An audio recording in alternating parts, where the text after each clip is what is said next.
नहीं इन्होंने दिल भी नहीं किया जा सकता क्योंकि ये बहुत भारी ने, तो फिर लोग कहणगे इन्हों का दिल बहुत वड्डा हैगा। इस वजह नाल गंजे मरदे नहीं सीगे इन्ने, क्योंकि जो फरिश्ता आंदा सी ते सिर ते हत्थ नहीं सी पैंदा। हाँ ਤੇ ਉਹਨਾਂ ਦੀ ਤੇ ਤੁਹਾਡਾ ਬਚਪਨ ਕੀ ਸ਼ੌਕ ਸੀ? ਤੁਹਾਡਾ ਸਿਰ ਵੱਡੇ ਢੋਲ ਵਰਗਾ ਲੱਗਦਾ ਤੇ ਇਹਦੇ ਉੱਤੇ ਵਿਗ ਲੱਗਣੀ ਚਾਹੀਦੀ ਹੈ। ਮੈਂ ਸਿਰਫ ਸਵਾਲ ਜਿਹੜਾ ਤੁਹਾਡੇ ਕੋਲ ਪੁੱਛਣਾ ਚਾਹੁੰਦਾ, ਤੁਸੀਂ ਮੈਨੂੰ ਉਸ ਸਵਾਲ ਦਾ ਜਵਾਬ ਦਿਓ ਕਿ ਤੁਸੀਂ ਬਚਪਨ ਵਿੱਚ ਕੀ ਸੋਚਿਆ ਸੀ ਕਿ ਵੱਡਾ ਹੋ ਕੇ ਮੈਂ ਕੀ ਬਣਾਂਗਾ? ਪਹਿਲੇ ਹੀ ਨਹੀਂ ਵੈਸੇ ਇਹ ਤੁਸੀਂ ਬਹੁਤ ਚੰਗਾ ਕੀਤਾ ਹੈਗਾ ਜਿਹੜਾ ਤੁਸੀਂ ਪਾਇਲਟ ਨਹੀਂ ਬਣੇ, ਕਿਉਂਕਿ ਜਹਾਜ਼ ਕੋਲ ਤੁਹਾਡਾ ਆਪਣਾ ਵਜ਼ਨ ਨਹੀਂ ਸੀ ਚੁੱਕਿਆ ਜਾਣਾ ਪਹਿਲੀ ਗੱਲ। ਅਗਲਾ ਹੁਣ ਗੱਲ ਇਹ ਹੈਗੀ ਕਿ ਫਿਰ ਤੁਸੀਂ ਇਹ ਨਾਈ ਕਿਸ ਤਰ੍ਹਾਂ ਬਣ ਗਏ? ਸੌਰੀ ਮੈਂ ਤੁਹਾਨੂੰ ਨਹੀਂ ਕਹਿੰਦਾ ਹੈਗਾ, ਮੇਰੇ ਮੂੰਹ ਚੋਂ ਨਿਕਲ ਗਿਆ। ਆਈ ਐਮ ਡਾਕਟਰ, ਮੈਂ ਨਾਈ ਨਹੀਂ ਗਾ, ਮੈਂ ਹੇਅਰ ਸਰਜਰੀ ਕਰਦਾ। ਅੱਛਾ ਹੇਅਰ ਸਰਜਰੀ ਤੁਸੀਂ।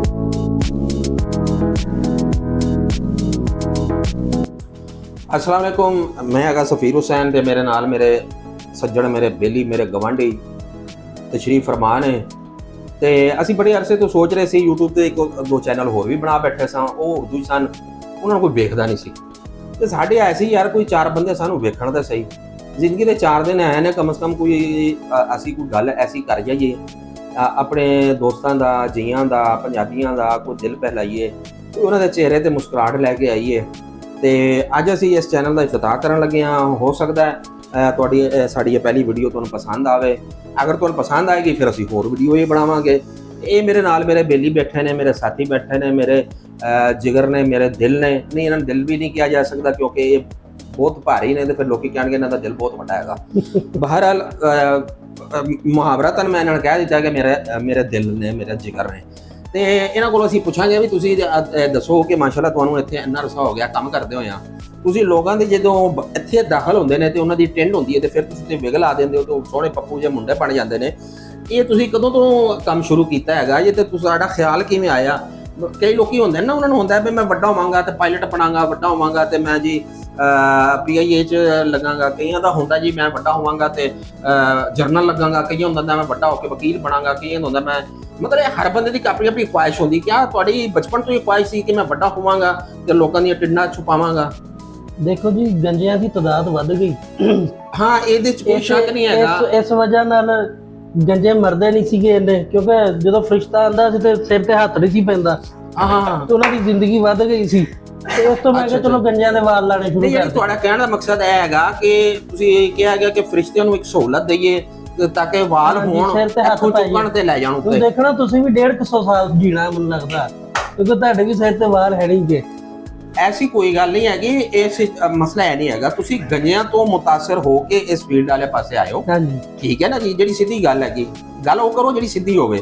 ਮੈਂ ਤੁਹਾਨੂੰ ਇਹ ਪੁੱਛਿਆ ਹੈਗਾ, ਸਵਾਲ ਮੇਰਾ ਹੋਰ ਸੀ, ਤੁਸੀਂ ਜਵਾਬ ਅੱਗੋਂ ਬਣਾ ਕੇ ਹੋਰ ਠੋਕ ਦਿੱਤਾ ਹੈਗਾ। ਸੱਚੀ ਮੇਰਾ ਸਵਾਲ ਇਹ ਹੈਗਾ ਕਿ ਤੁਸੀਂ ਬਚਪਨ ਜਦੋਂ ਤੁਸੀਂ ਜੰਮੇ ਸੀ ਤੇ ਪੈਦਾ ਹੁੰਦੇ ਆ ਤੁਹਾਡਾ ਇਹ ਤੇ ਨਹੀਂ ਸੀ ਨਾ ਖੁਆਇਸ਼ ਕਿ ਮੈਂ ਵੱਡਾ ਹੋ ਕੇ ਵਿਗਨ ਲਾਵਾਂਗਾ? ਤੇ ਤੁਹਾਡਾ ਬਚਪਨ ਕੀ ਸ਼ੌਕ ਸੀ? ਤੁਹਾਡਾ ਸਿਰ ਵੱਡੇ ਢੋਲ ਵਰਗਾ ਲੱਗਦਾ ਤੇ ਇਹਦੇ ਉੱਤੇ ਵਿਗ ਲੱਗਣੀ ਚਾਹੀਦੀ ਹੈ ਤੇ ਬੰਦਾ ਖੂਬਸੂਰਤ ਹੋ ਜਾਂਦਾ। ਮਾਸ਼ਾਅੱਲਾ ਹੁਣ ਦੇਖੋ ਨਾ ਤੁਹਾਡੇ ਵਾਲ ਕਿੱਡੇ ਸੋਹਣੇ ਨੇ। ਕੋਈ ਗੱਲ ਨਹੀਂ, ਅੱਗੇ ਗਰਮੀਆਂ ਦਾ ਮੌਸਮ ਆ ਰਿਹਾ ਹੈਗਾ, ਵੱਡੇ ਪਿੱਤੇ ਵਰਗਾ ਤੁਹਾਡਾ ਮੂੰਹ ਹੈਗਾ ਤੇ ਅੱਲਾਹ ਤਾਲਾ ਜਿਹੜਾ ਹੈਗਾ ਮਤਲਬ ਤੁਹਾਡੇ ਮੂੰਹ ਨੂੰ ਸਲਾਮਤ ਰੱਖੇ। ਕੋਈ ਪਿੱਤਾ ਸਮਝ ਕੇ ਠੋਣਾ ਮਾਰ ਕੇ ਇਹਨੂੰ ਖੋਲ ਕੇ ਵੇਖੇ ਵੀ ਸ਼ਾਇਦ ਵਿੱਚੋਂ ਲਾਲ ਨਿਕਲ ਆਏ। ਲਾਲ ਤਾਂ ਨਿਕਲਣਾ ਕੋਈ ਨਹੀਂ। ਮੈਂ ਸਿਰਫ ਸਵਾਲ ਜਿਹੜਾ ਤੁਹਾਡੇ ਕੋਲ ਪੁੱਛਣਾ ਚਾਹੁੰਦਾ, ਤੁਸੀਂ ਮੈਨੂੰ ਉਸ ਸਵਾਲ ਦਾ ਜਵਾਬ ਦਿਓ ਕਿ ਤੁਸੀਂ ਬਚਪਨ ਵਿੱਚ ਕੀ ਸੋਚਿਆ ਸੀ ਕਿ ਵੱਡਾ ਹੋ ਕੇ ਮੈਂ ਕੀ ਬਣਾਂਗਾ? ਕੈਸਾ ਤੁਹਾਡਾ ਵੱਡੇ ਖੂਹ ਵਰਗਾ ਸਿਰ, ਇਹਦੇ ਉੱਤੇ ਜੇ ਵਾਲ ਲੱਗ ਜਾਂਦੇ ਤੇ ਕਿੱਡੇ ਸੋਹਣੇ ਲੱਗਣੇ ਸੀ। ਸਰ ਜੀ ਮੇਰਾ ਵੱਡੇ ਖੂਹ ਵਰਗਾ ਹੈਗਾ, ਤੁਹਾਡਾ ਮਟਕੇ ਜਿੰਨਾ ਸਿਰ ਹੈਗਾ। ਅੱਲਾ ਮਾਫੀ ਦੇਵੇ ਵੀ ਐਡੇ ਮਟਕੇ ਦੇ ਵਿੱਚ ਲੋਕ ਜਿਹੜੇ ਸੀ ਪਿਛਲੇ ਜ਼ਮਾਨੇ ਦੇ ਉਹ ਅਚਾਰ ਪਾਉਂਦੇ ਹੁੰਦੇ ਸੀ। ਵੱਡਾ ਮਟਕਾ ਹੁੰਦਾ ਸੀ, ਉਹਦੇ 'ਚ ਅੰਮੀਆਂ ਪਾਈਆਂ, ਉਸ ਵਿੱਚ ਮਸਾਲਾ ਪਾਇਆ, ਉਹਦੇ ਕੀ ਕਹਿੰਦੇ ਨੇ ਨਿੰਬੂ ਪਾਏ, ਉਹਦੇ 'ਚ ਉਹ ਪਾਇਆ। ਐਡਾ ਮਟਕੇ ਜਿੰਨਾ ਤੁਹਾਡਾ ਸਿਰ ਹੈਗਾ। ਸਿਰਾਂ ਨੂੰ ਤੁਸੀਂ ਛੱਡੋ, ਮੂੰਹ ਨੂੰ ਵੀ ਤੁਸੀਂ ਛੱਡੋ। ਮੈਂ ਜਿਹੜਾ ਸਵਾਲ ਪੁੱਛਦਾ ਤੁਸੀਂ ਉਸ ਸਵਾਲ ਦਾ ਜਵਾਬ ਦਿਓ ਕਿ ਬਚਪਨ ਹੀ ਤੁਹਾਨੂੰ ਕੀ ਸ਼ੌਕ ਸੀ, ਤੁਸੀਂ ਵੱਡੇ ਹੋ ਕੇ ਕੀ ਬਣਨਾ? ਤਾਂ ਇਹਨੂੰ ਬਚਪਨ 'ਚ ਸੋਚ ਤੇ ਸ਼ੌਕ ਤੇ ਮੇਰਾ ਸੀਗਾ ਪਾਇਲਟ ਬਣਨ ਦਾ।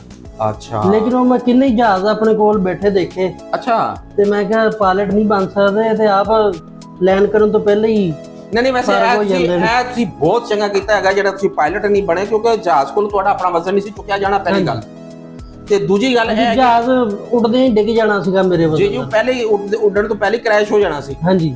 ਤੇ ਉਹ ਇਹ ਵੈਸੇ ਤੁਸੀਂ ਚੰਗਾ ਕੀਤਾ, ਇਹ ਪਾਕਿਸਤਾਨੀ ਕੌਮ ਦੇ ਉੱਤੇ ਤੁਸੀਂ ਇੱਕ ਅਹਿਸਾਨ ਕੀਤਾ ਹੈਗਾ ਕਿ ਤੁਸੀਂ ਜਿਹੜਾ ਪਾਇਲਟ ਨਹੀਂ ਬਣੇ ਹੈਗੇ। ਬਾਕੀ ਰਹਿ ਗਿਆ ਜਹਾਜ਼ ਉਡਾਣਾ, ਤੇ ਉਹ ਹੁਣ ਪਾਕਿਸਤਾਨੀ ਜਗ੍ਹਾ ਜਗ੍ਹਾ ਤੇ ਜਹਾਜ਼ ਫਿਰਦੇ ਨੇ ਰਨਵੇ ਤੇ ਮਤਲਬ ਦੌੜ ਲਾਉਣ ਤੋਂ ਪਹਿਲੇ ਹੀ ਫੁੱਟਪਾਥ ਤੇ ਜਾ ਕੇ ਸੋ ਜਾਂਦੇ ਨੇ।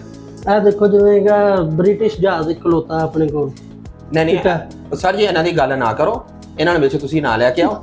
ਮੈਂ ਸਵਾਲ ਜਿਹੜਾ ਪੁੱਛਿਆ ਸੀ ਤੁਹਾਡੇ ਕੋਲ, ਮੇਰਾ ਸਵਾਲ ਹਾਲੇ ਵੀ ਉੱਥੇ ਖਲੋਤਾ ਹੈ ਕਿ ਬਚਪਨ ਹੀ ਤੁਸੀਂ ਸੋਚਿਆ ਕਿ ਮੈਂ ਵੱਡਾ ਹੋ ਕੇ ਪਾਇਲਟ ਬਣਾਂਗਾ। ਹਾਂਜੀ। ਅਗਲਾ ਹੁਣ ਗੱਲ ਇਹ ਹੈਗੀ ਕਿ ਫਿਰ ਤੁਸੀਂ ਇਹ ਨਾਈ ਕਿਸ ਤਰ੍ਹਾਂ ਬਣ ਗਏ? ਸੌਰੀ ਮੈਂ ਤੁਹਾਨੂੰ ਨਾਈ ਨਹੀਂ ਕਹਿੰਦਾ ਹੈਗਾ, ਮੇਰੇ ਮੂੰਹ ਚੋਂ ਨਿਕਲ ਗਿਆ। ਆਈ ਐਮ ਡਾਕਟਰ, ਮੈਂ ਨਾਈ ਨਹੀਂ ਗਾ, ਮੈਂ ਹੇਅਰ ਸਰਜਰੀ ਕਰਦਾ। ਅੱਛਾ, ਹੇਅਰ ਸਰਜਰੀ ਤੁਸੀਂ ਕਰਦੇ ਹੋ, ਠੀਕ ਹੈ। ਹੇਅਰ ਸਰਜਰੀ ਕਿਹਦੇ ਨਾਲ ਕਰਦੇ ਹੋ? ਛੁਰੀ ਟੋਕਿਆਂ ਨਾਲ ਜਾਂ ਕਾਹਦੇ ਨਾਲ ਕਰਦੇ ਹੋ?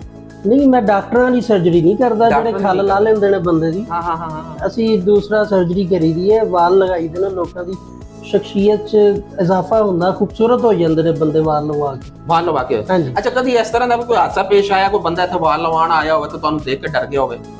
ਨਹੀਂ ਭੈਣ, ਮੈਂ ਪੂਰਾ ਮੂੰਹ ਨਹੀਂ ਦਿਖਾਉਂਦਾ ਉਹਨੂੰ ਆਪਣਾ। ਨਹੀਂ, ਇਹ ਵੈਸੇ ਅੱਛੀ ਗੱਲ ਹੈ ਕਿ ਤੁਸੀਂ ਪੂਰਾ ਮੂੰਹ ਨਹੀਂ ਦਿਖਾਉਂਦੇ ਹੈਗੇ। ਮੈਂ ਖਾਣਾ ਵੀ ਨਹੀਂ, ਮਾਸਕ ਪਾਇਆ ਹੁੰਦਾ। ਅੱਛਾ, ਤੁਸੀਂ ਮਾਸਕ ਪਾਇਆ ਹੁੰਦਾ ਹੈਗਾ, ਠੀਕ ਹੈ। ਤੇ ਜਿਹੜੇ ਤੁਹਾਡੇ ਕੋਲੋਂ ਵਾਲ ਲਵਾ ਕੇ ਜਾਂਦੇ ਨੇ, ਹਾਂਜੀ, ਘਰ ਦੇ ਉਹਨਾਂ ਨੂੰ ਪਛਾਣ ਲੈਂਦੇ ਨੇ ਕਿ ਉਹੀ ਬੰਦਾ ਜਿਹੜਾ ਘਰੋਂ ਗਿਆ ਸੀ? ਮਤਲਬ ਘਰ ਜਦੋਂ ਦਾਖਲ ਹੁੰਦੇ ਨੇ ਤੇ ਬੇਗਮ ਪਛਾਣ ਜਾਂਦੀ ਹੈਗੀ ਕਿ ਇਹ ਮਤਲਬ ਕਾਸਮ ਦਾ ਪਿਓ ਆਇਆ? ਨਹੀਂ, ਉਹ ਜਦੋਂ ਘਰ ਐਂਟਰ ਹੁੰਦੇ ਨੇ ਤਾਂ ਟੋਪੀ ਪਾਈ ਹੁੰਦੀ, ਜਦੋਂ ਅੰਦਰ ਜਾ ਕੇ ਟੋਪੀ ਲਾਉਂਦੇ ਨੇ ਤਾਂ ਫਿਰ ਬੁੱਢੀ ਉਹਦੀ ਡਰ ਜਾਂਦੀ ਹੈ। ਬੁੱਢੀ ਉਹਦੀ ਡਰ ਜਾਂਦੀ ਹੈਗੀ, ਉਹਦੇ ਵਾਲਾਂ ਤੋਂ ਫੜ ਕੇ ਖਿੱਚਦੀ ਹੈ, ਫਿਰ ਤੁਹਾਡੇ ਕੋਲ ਆ ਜਾਂਦਾ ਹੈਗਾ, ਤੁਹਾਡਾ ਕੰਮ ਚੱਲਦਾ ਰਹਿੰਦਾ? ਨਾ, ਸਾਡਾ ਤਾਂ ਬਿਹਤਰੀਨ ਤੋਂ ਚੱਲਦਾ ਰਹਿੰਦਾ। ਚਲੋ ਅੱਲਾਹ ਕਰੇ ਤੁਹਾਡਾ ਕਾਰੋਬਾਰ ਇਸ ਤਰ੍ਹਾਂ ਚੱਲਦਾ ਜਾਵੇ। ਭਾਈ ਅੱਜ ਦੀ ਵੀਡੀਓ ਅਗਰ ਤੁਹਾਨੂੰ ਪਸੰਦ ਆਈ ਹੋਵੇ ਤੇ ਇਹੋ ਜਿਹੀ ਵੀਡੀਓ ਅਸੀਂ ਅੱਗੋਂ ਮਜ਼ੀਦ ਬਣਾਉਂਦੇ ਰਹਾਂਗੇ ਤੇ ਸਾਡੇ ਚੈਨਲ ਨੂੰ ਹੋ ਸਕੇ ਭਾਵੇਂ ਤੁਸੀਂ ਵੀ ਲਵਾ ਲਓ, ਕਿਉਂ ਤੁਸੀਂ 200 ਸਾਲ ਜੀਣਾ। ਸਰ ਜੀ, ਮੇਰਾ ਪ੍ਰੋਗਰਾਮ ਇਹ ਹੈਗਾ ਕਿ ਮੈਂ ਹਾਲੇ ਤੱਕ ਵਾਲ ਨਹੀਂ ਲਵਾਣੇ। ਮੇਰੀ ਮੰਨਤ ਹੈਗੀ ਕਿ ਜਿੰਨੇ ਤੱਕ ਇੱਕ ਵੀ ਵਾਲ ਸਿਰ ਤੇ ਹੈਗਾ ਨਾ, ਮੈਂ ਵਿਗ ਨਹੀਂ ਲਵਾਣੀ। ਤੇ ਇੰਤਜ਼ਾਰ ਕਰੋ, ਹੁਣ 10 ਸਾਲ ਲੱਗ ਜਾਣ ਜਾਂ 15 ਸਾਲ ਲੱਗ ਜਾਣ ਜਾਂ 20 ਸਾਲ ਲੱਗ ਜਾਣ, ਜਾਂ ਉਸ ਤੋਂ ਪਹਿਲੇ ਹੀ ਆਪਾਂ ਤੁਰ ਜਾਈਏ। ਇਹ ਹੁਣ ਤੁਹਾਡੇ ਮੁਕੱਦਰ, ਤੁਹਾਡੇ ਨਸੀਬ। ਬਸ ਤੁਹਾਨੂੰ ਇੱਕ ਕਰੀਮ ਦਿੰਨੇ, ਉਹਦੇ ਨਾਲ ਤੁਹਾਡੇ ਵਾਲ ਉੱਡ ਜਾਣਗੇ। ਨਹੀਂ, ਉਹ ਕਰੀਮ ਜਿਹੜੀ ਹੈ ਉਹ ਤੁਸੀਂ 2-3 ਦਫਾ ਇਸਤੇਮਾਲ ਕੀਤੀ ਹੈ ਕਿ ਜ਼ਾਹਿਰ ਹੈ ਕਿ ਤੁਹਾਡਾ ਤਜਰਬਾ ਹੈਗਾ, ਤੁਹਾਡਾ ਐਕਸਪੀਰੀਅੰਸ ਹੈਗਾ, ਤੇ ਹਰ ਬੰਦਾ ਆਪਣੇ ਤਜਰਬੇ ਦੀ ਰੋਸ਼ਨੀ ਦੇ ਵਿੱਚ ਗੱਲ ਕਰਦਾ ਹੈ। ਤੇ ਮੈਂ ਸਮਝ ਗਿਆ ਕਿ ਤੁਸੀਂ ਉਹ ਕਰੀਮ ਕਾਫੀ ਅਰਸਾ ਯੂਜ਼ ਕਰਦੇ ਰਹੇ ਹੋ, ਪਰ ਮੈਨੂੰ ਫਿਲਹਾਲ ਐਸੀ ਕਰੀਮ ਦੀ ਜ਼ਰੂਰਤ ਨਹੀਂ। ਅਗਲੀ ਵੀਡੀਓ ਦੋਸਤ ਪਿਆਰ ਵਾਲੇ ਜੀ ਦੇ ਨਾਲ, ਤੇ ਹੁਣ ਸਾਨੂੰ ਇਜਾਜ਼ਤ ਦਿਓ। ਮੈਂ ਕਿਹੜਾ ਫਾਇਰ ਮਾਰਦਾ ਤੁਹਾਡੇ?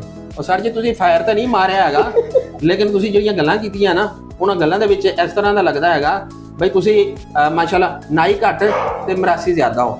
ਬਹਰਹਾਲ ਕੋਈ ਐਸੀ ਗੱਲ ਨਹੀਂ, ਅਸੀਂ ਇਸ ਚੀਜ਼ ਨੂੰ ਬੁਰਾ ਮਹਿਸੂਸ ਨਹੀਂ ਕਰਾਂਗੇ।